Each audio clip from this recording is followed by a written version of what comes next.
Hello and welcome. In this video, we'll be going through a quick introduction to recommendation systems. So let's get started. Even though people's tastes may vary, they generally follow patterns. By that, I mean that there are similarities in the things that people tend to like. Or another way to look at it is that people tend to like things in the same category, or things that share the same characteristics. For example, if you've recently purchased a book on machine learning and Python, and you've enjoyed reading it, it's very likely that you'll also enjoy reading a book on data visualization. People also tend to have similar taste to those of the people they're close to in their lives. Recommender systems try to capture these patterns and similar behaviors to help predict what else you might like.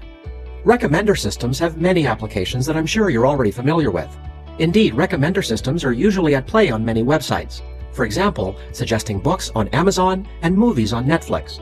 In fact, everything on Netflix's website is driven by customer selection.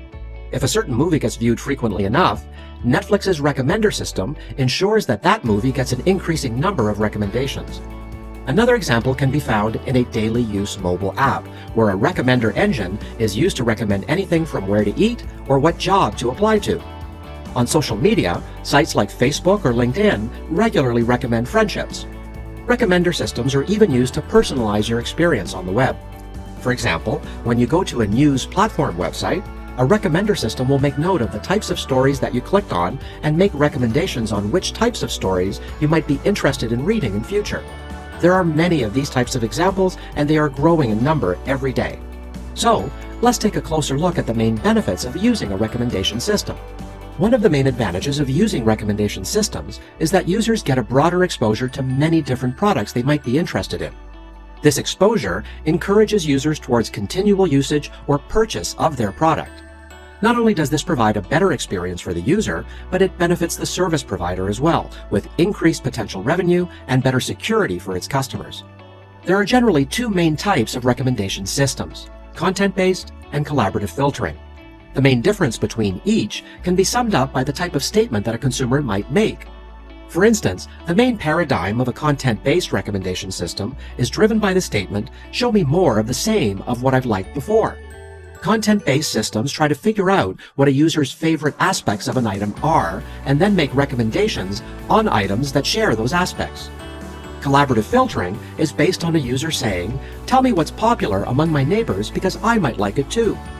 Collaborative filtering techniques find similar groups of users and provide recommendations based on similar tastes within that group.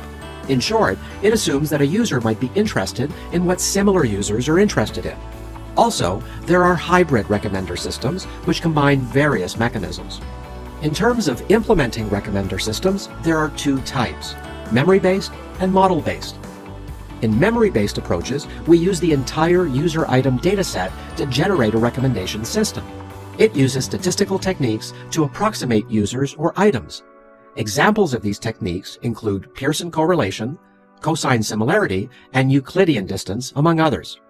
In model-based approaches, a model of users is developed in an attempt to learn their preferences. Models can be created using machine learning techniques like regression, clustering, classification, and so on.